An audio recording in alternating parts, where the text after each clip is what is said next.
Ladies and gentlemen, could you please welcome to stage Gabrielle Dolan!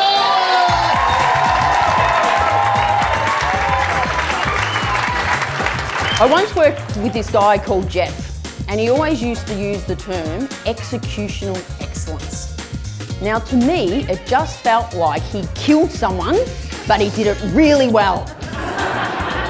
Imagine if we could replace the language of business with storytelling that actually connects and involves people. One of the problems of the way we communicate in business is we have this default language of jargon and acronyms that people just actually don't connect with. So leaders need to be able to use real words and communicate in a way that people actually connect and engage with. Every time we use jargon, every time we disconnect and we isolate people.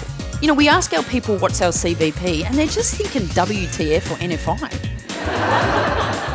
As a presenter, we've had Gabrielle speak at conferences for us. She really relates to the audience. She gets audience involvement. It really is very authentic. George Bernard Shaw said the single biggest problem with communication is the illusion that it's taken place. The illusion it's taken place.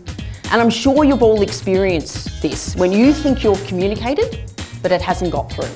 How many parents in the room? How many times have you said, how many times do I have to tell you?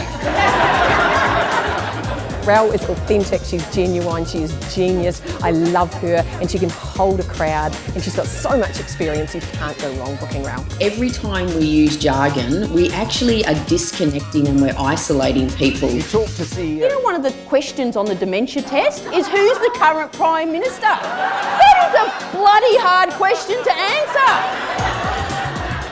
Parents are going to be diagnosed with dementia way before they need to. I started work smack bang in the middle of the 80s. Maybe it's nostalgia, but the 80s were good times. I mean, we were walking like an Egyptian, we were living on a prayer. We built this city, we built it on rock and roll. And I don't know about you, but I was having the time of my life. Gabrielle's just fantastic as a presenter. Every time I've seen her speak, she's wowed our audiences and really gave us the tools to be powerful storytellers and influencers in our own businesses. Folklore has it, on one of Kennedy's visits to NASA, he asked a cleaner what he was doing. And the cleaner said, I'm helping put a man on the moon. Imagine if we spoke in a way that everyone in the organisation understood what we were doing. Imagine the ripple effect and the impact we could have if we inspired thousands of leaders to lead in a way that's more authentic and communicate in a way that's more real. Imagine the difference that could make. Thank you. I lama you.